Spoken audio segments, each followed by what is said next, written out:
Ayan mga kasurbol, kauwi ko lang ng bahay baha. Yung pantalon nyo ba? Ayan, basa oh, pantalon ko. Oh.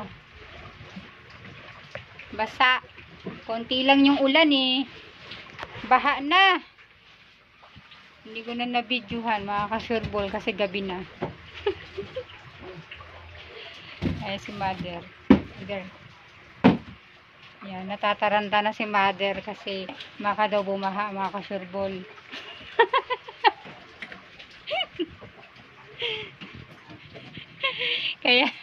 kaya yung bumibili, hindi niya na matandaan kung ano na binibili ng customer, hindi niya na matandaan. Natataranta na yung natataranta na mga kasurbol. Alam mo kung linisan ang sapa? Ayan. Pag tulong-tulungan. Malapit kasi kami sa sapa. Diretso talaga.